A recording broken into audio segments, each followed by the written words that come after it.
Hi, it's Kevin with KGM with another episode of Permadeath in No Man's Sky. And if you have not played it before, I highly recommend it. It makes every little thing in the game that you take for granted much more important. Like when I'm playing Skyrim and I started playing they don't have a permadeath mode, even though you can download a mod to make it a permadeath mode. They have survival mode, and all of a sudden something like butter was very important, something like salt, and at first you're like, so what? But if you start playing it, and again, I don't know how exciting it would be to watch somebody playing that mode, but playing it, top notch. Okay, now if you're first starting out on No Man's Sky, maybe start in relaxed mode. There's even a free mode where that would probably be even better. I started off relaxed mode. It's not very hard. I never died once in it, and I came close a couple times, but everything's pretty much like it says, relaxed. The free mode, you can play it and don't have to pay for anything. But I think relaxed mode would be the best way to learn, because you still have to accumulate to buy and sell and learn the markets and stuff like that. So eventually, if you get bored or run out of things to do, I would say go to permadeath. I wouldn't recommend doing it right off the bat if you've never played the game before. Even though if you're a quick learner, it won't be a problem. This game can trigger anxiety. If you're one prone to get anxiety, it has me on certain situations, especially shelter, several situations, heights. If you have a problem with heights and falling off of them, you can have a minor anxiety problem every now and then. And because that's how much I get into it, that it can trigger some anxiety. But overall, playing 100% fun. It's one of my main games now. I bought this game, held on to it for 3 years, started playing it 3 months ago, and now it's one of my definitely top 10 games that I will play probably forever, the rest of my life. I'm 60, so if they can get another 20 years out of this game, that's how long I expect to live, hopefully, then this will be one of them. Skyrim's another one, Farming Simulator's another one, OSRS is another one, and I got a total of 10, but those are like the 5 big ones, and this is one of them. So anyway, what you're going to realize is how little bit of resources you're getting when you mine it. And in relaxed mode that I played, you got a lot more. So I didn't think about it until I started playing the permadeath mode. And all of a sudden I'm like, well, I only got 5. I used to get 50. And I could carry 10,000 units or 10,000 items, most items in my inventory. It's 500 on your exosuit, 1,000 in your starcraft and exocrafts so far. I haven't gotten very far into it. I've gotten to the point where I've gotten the vehicle. I've gotten to go to 2 space stations, 2 separate systems, and I've built a couple really small bases. Finally got set up some transporters, and that's 30 hours, and 29 and a half of those hours was spent resourcing. Because, like, as you see what I'm doing now, I'm on a planet. There's no Sentinels that are aggressive. They're there, but they're not aggressive, so I can mine pretty much in peace. The problem is it's so toxic, and I got the oxygen going down and the environmental system going down. So I am constantly recharging that. Now you can get in your vehicle or someplace safe like your starship or a base, and the environmental will recharge on its own, but that's time consuming. You got to go constantly. You can't get 5 feet away from your vehicle, all that stuff. If you do, you're going to get in trouble, which in my previous videos, I almost died 5 or 6 times because I didn't get back in time almost. Okay, so keep that in mind. The oxygen, though, is a big one, and of course, if on the planet, if it only has half of what you need, you can only get half of what you need for that system, and you have to go stock up on another planet. Let me tell you right now, the starship, you're going to do this constantly. You're going to get too far away from it, and you're going to summon it, and you don't have enough resource in it to get it over to you. Okay, so stock up on that. And again, as you're stocking up on that, something else is getting depleted. So I guess I'm trying to make a good point of just how hard it is to get ahead of the game at this point in the game.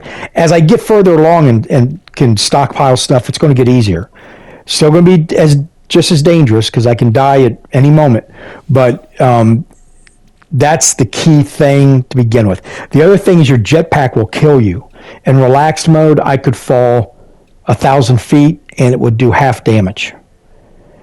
In this game, if you fall from 20 feet, it will do half damage. And 20 feet ain't nothing. And if I get a little bit higher, I've almost died a couple times doing that. So you got to pay attention to that.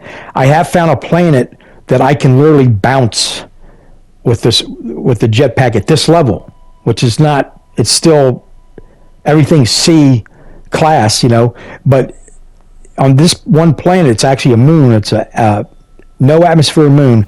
I can hit that jetpack and fly, and it recharges fast enough where I never have to touch the ground. I have made a base on that planet, and it's all rock, so there's no carbon. Well, there is. It's underground. You go underground to get it, but there's aggressive Sentinels on it. So you got to pretty much do everything under the ground and keep an eye open for those Sentinels. So that's what I'm doing right here.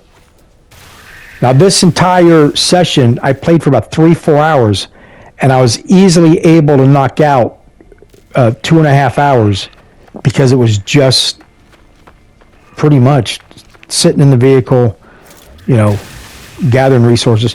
And like here I am now, I'm mining or manipulating to get all the, I think that's copper. I can't read. It's kind of small. But anyway, copper's real important for the chromatic orb or the chromatic metal, and that's hard to get. Okay, because out of this whole pile you see right here, I'm going to get like 75 copper. Where in another mode you might get, a couple thousand. Who knows? Now, I seem to be making those blocks disappear pretty good, but don't waste your time trying to get rid of all of them. I've read a lot of different ideals of why maybe you can, but at that point, if you can't physically see the item you're trying to mine, it's a waste of time. You're not going to get very much anyway, other than the joy of getting rid of all the boxes. Okay, so here I'm back in the ship. I'm recharging for free, so that saves me a little bit of I'm trying to remember what I'd have to use for the toxin. I think it was carbon. That saved me some carbon, maybe. Carbon's a big one. You're never going to have enough carbon when you start out. And, of course, you can get in it to protect yourself from the storms. And then you can make yourself a base. And, again, when you start, you don't have any of that. So getting to your starship is the most important thing to do immediately. All right, so now... Oh, and in permadeath, animals setting can attack you and kill you. Now, most of the animals, I have to admit, have been very nice. I've bumped into them, but there's 2, and they both look like tigers or lions. They hunted me down and tried to kill me. One almost did. Just like the Sentinels, get in a hole. If they get stuck in the hole, get out of the hole, and they'll stay in the hole because they aren't too good at jumping out of it. And that brings me to Cosmos. I've got several speculations like everybody does. It definitely involves Atlas. I think they've made it clear it involves Atlas. Atlas is on the front page of the video. But in Cosmos means universes. And everybody's like, well, we've already got, I think it's 300 galaxies or something. We got a lot of galaxies. But the point is, that's one universe. Right now, No Man's Sky takes place in one universe. Okay? And if you have a Cosmos, that's different universes. which what I was thinking they're going to attach somehow light no fire. And Atlas, what does Atlas do every time you go to him? He's asking for stuff to teach him how to make a planet. He wants to make, and I think light no fire is going to be that planet. Okay? If not, it's a cool ideal, right? I don't know. But anyway, but also, this would be my third strategy, because I think it's going to, it's also going to have to do, I think, Atlas will have to do with the past, what do they call them, events, expeditions, whatever they're called, because guys like me who just start playing missed them all. And I know they every now and then will relaunch one, but with Atlas they could do all of them, and you could do them at your own pace. And by doing that, you'd have to maybe get resources, go to Atlas, and he'd let you into it. Okay? Of course, they could do that with the Anomaly, too. There's, if you notice, there's a lot of room to build in the Anomaly. And there's a lot to build in Atlas. Atlas is like an empty... The first thing I thought when I went into Atlas was how empty it was. All this, and yeah, you got that big floating ball, but that big floating ball takes up like 10%, maybe less, of this entire building. Go run around it. It's huge. So, and then they've already got the platforms spread out like there's something supposed to be there. And those platforms could be portals going to the different, expeditions or whatever, maybe. Okay, my third one is that Atlas is going to be used so that they can attach different universes. So like the owner of No Man's Sky, or the leader, or the main guy, I don't know what his name is, he was saying in an interview that he enjoys playing the original version. Well, with some kind of a universe setup, like a cosmos, you could make it where, like OSRS, you have old Vision, or old school RuneScape and new school RuneScape, and people can choose to play one, both, or the other. Maybe that's another thing they could be doing. It could also attach different games that Hello Games has, and tie them together some way, shape, or form. There's so much. They're doing it such a smart way. There's one thing this team comes across to me as is they play games from the top to the bottom. They weren't bought by corporation that said, we're going to make a lot of money because the original game did, and because they don't know have a clue to what they're doing, they drive the game to the ground and chase everybody off. But in Hello Games, just because of the way the game's set up, you're like, these guys know, and I mean girls in that too, the whole group, they know games. They play games because they know what to do to make it fun. If that makes any sense. It does to me. So we're in good hands with Hello Games. And anything, my advice, not that any $1 million corporate boss would listen to me for anything, but I tell you what, here's two things. Two things if I owned a business is, one, I'd hands off my people. I'd let them tell me what you want to build, how much it's going to cost, build it, and leave them alone. Because you're the management side. You're not a game developer. Leave them alone. The second thing is I would make the game, tell them, the one rule I'd put on is make the game as the best way possible where they can adjust the game to make it themselves by toggling on and off certain features.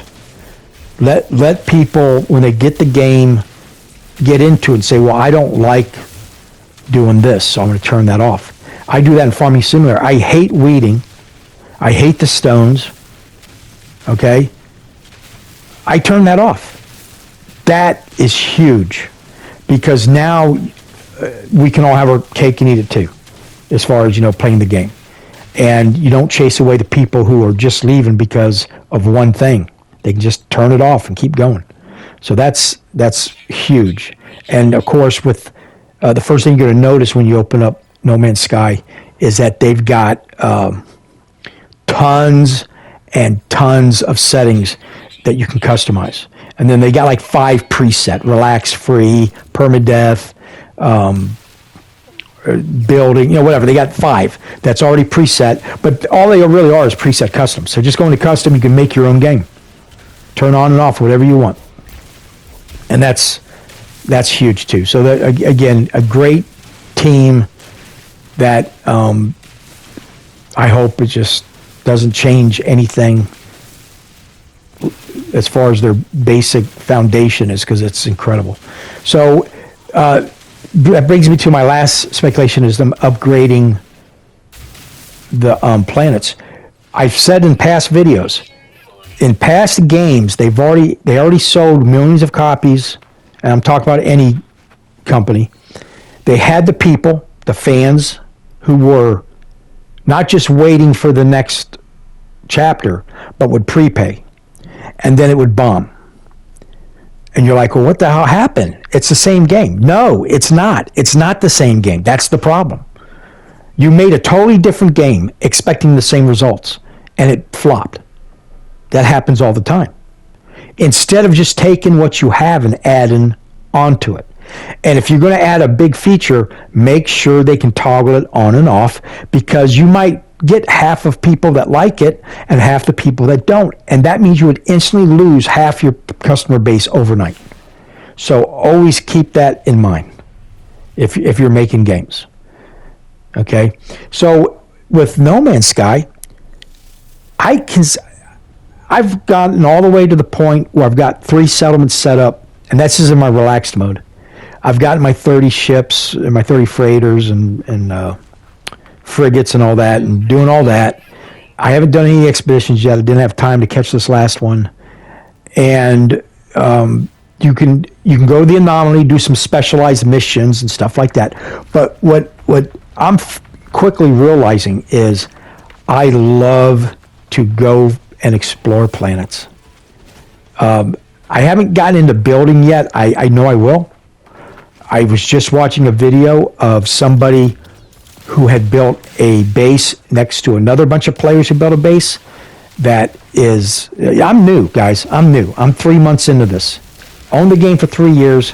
Sat in my cloud, digital wallet on PlayStation until they put that new update in, and I went and tried it out. And the tutorial got me over the hump where I figured out what I was doing, and from then it was to the races. But anyway, he built a city, a base, which now it's a city, because there's like 500 players who built their bases somewhere around there. I'm going to go and do stuff like that. But my number one love for this game right now is just exploring. So what I'm hoping, and it's a no-brainer, I'm not Einstein for figuring this out, is if they can just make the planets better, make them more varied. We don't need more. We already have that. We're never going to discover every planet ever made, right? Never, not in our lifetime anyway. So make the planets, better, more varied, more things to do on them, more discoveries. You get the ideal. And that's something left up to them to figure out, that they'll be able to. More items, more minerals, more everything. If they just stick to that, they've got me as a customer, and of course they haven't been charging. So, but as a player, I'll be one of those numbers playing this game constantly because of that. Because I love going to other planets and reading up on what it does. And it's like Star Trek in a way where they just show up at a planet, they're analyzing it. They're the first ones to come across it, even though there's people living on it, but they're, of the Federation, they're the first, but they're finding things that they never seen before. And so that's why if they put more stuff in, that won't run out for us. Because I have yet, in 3 months, occasionally there's some planets that seem repetitive, but I haven't got to any of the purple systems yet. I've done the red, green, and of course the different color systems you go to, the more varied it gets, and better. And like they did the water update a while back, so that's awesome. There's so much. It's so much, and you can spend hours. See, that guy attacked me, I think, or was going to. It looked like he was. Anyway, so yeah, that's it. So as you've been seeing what I've been doing, I've been going to the same resources over and over again and stocking up and then recharging, stocking up and then recharging, and then I'll do something. That guy is attacking me, but he's not doing any damage, it looks like. He's just running around. And then you run out of resources again, you got to start over. So the biggest threat right now on this planet is the temperature, the oxygen, and an animal that could kill me. Not to mention the Sentinels are falling. So there's a lot of danger, but it's pretty manageable. You just got to pay attention to your bar. Because as you can see right there, it's almost halfway. And if I'm too far away from the ship, now you can dig on the ground, and sometimes some areas will have oxygen. I don't know why, but I haven't been able to figure that out. Some do and some don't. I've gone deeper. Sometimes it didn't work. I've gone into a cave that worked at the moment, then later on it didn't work. See how low I'm getting? Kind of not paying attention. And of course, when you're using your miner, keep it in the red and let it fall a little bit and keep tapping it because you'll get more. And again, in permadeath, that's huge. Wasn't so much such a big deal in relaxed and all that. So I'm just collecting a little bit here of everything. And of course, I got the standard gun. I haven't upgraded that yet. I've read there are like 5 or 6 top tier guns you want to get. See, I'm making a break for it. I'm going to make it, but look how close that is. That's very close.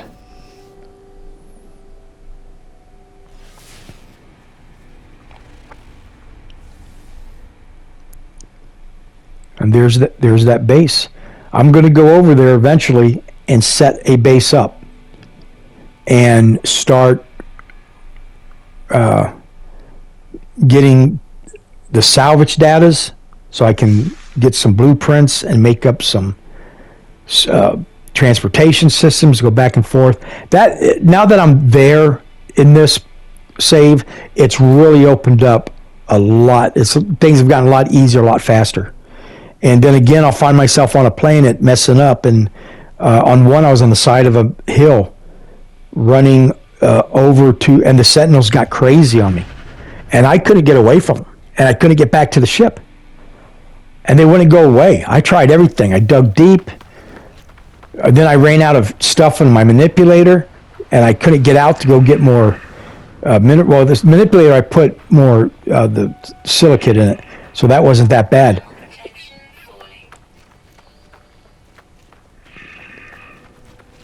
But see, here I'm going for the frigate, or not the frigate, the salvage. This is when I dawned on me, hey, let's go get some salvage data and start building, because you got to, and start building some bases. Now you can have, I believe, up to 402 bases, and my strategy has been to make a base and then on somewhere near a resource that is hard to find on other planets that I can teleport to and get something set up, some miner operation or some extractors, and get it that way. And then you just got to teleport in, empty them out, put some more carbon in, and then I don't think I'm going to have enough fuel. No, I did I? I don't know if it showed up. Yeah, no, I got to get more fuel. See, that's what just happened to me. So there I go back. I got to get some and make some more. And so, like, I'll call that base the name of the thing I need. Like, say it's copper. Activate copper. Activate copper. One of the first things you need for is repair a ship. And if you don't use it, it's a big chunk of change. If you can get a hold of it and repair that ship, it's going to make you a lot more money when you sell it. But like I said, I'm using my starships right now as storage units. and that's working out very well. Oh, it did work. I did get there, but I know I'm low on fuel, so I'm gathering the blues are for fuel. The reds are usually carbon, condensed carbon. The yellow is usually sodium nitrate. Yeah, so it's that moon that I'm on, which you'll see here shortly. Not in this video, but another one coming up. There's no vegetation. It's all rock and it's all black because it's so far away from the sun. And so it lights up for miles, all the different colors. So you just go to what you need. It's so easy to find and all that. So see, I've already had all my spots are full, pretty much. I got plenty of technology slots. So I don't have any technology. Now, you're going to want to save the rusted metal to turn into ferrite. And that's important in the early part of the game, not so much later, but you can set up a refiner and then turn that into ferrite dust. But all that mold, look at it this way. When you see mold, think of free nanites. Because you can put that all in a refiner and get some nanites. And it's not a whole lot, but it adds up, especially in the early part of the game. Now, you're going to come across planets that has the rolling mold, what's it called? Runaway mold. And when you find that, build a base on it, because that's a nanite factory. Because one of those balls has about 10,000, about 1,000 runaway mold, and runaway mold turns instantly into nanites. So like in the one video I've got 8 balls. That's 8,000, 10,000, which actually translates to 2,000, because I think it's 20 per nanite at that point, or 5 per nanite. It's a lot, but you can mass produce a lot of nanites then all of a sudden, because that planet's, they're all across the planet. You just go from and stock up on it. So think of the mold when you see it as nanites. If you do that, you'll collect it. Because at first, when I was playing Relaxed, I didn't really know about it. I do remember people trying to tell me that exact same thing, and I would just ignore it. But that mold, save it and turn it into nanites. Now, it's a 4-step process. You got the green mold that turns into the viscous mode, and the viscous mode into slime mode into runaway mode. So I think there's 5 steps to do it, but it's worth it. And then, of course, with nanites, you can buy upgrades, technology. Because that's another thing. It's far and in between I'm finding anything of value. The regular survival stuff is pretty common. I got plenty. I can find it. I can get it if the Sentinels aren't going to kill me. But everything else, you're going to have to buy it or just keep searching and all that.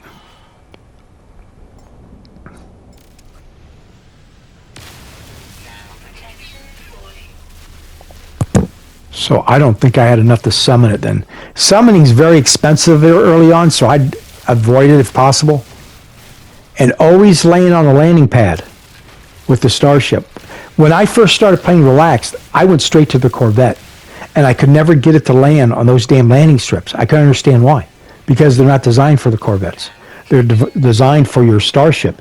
And your starship will get recharged just by sitting on that landing pad.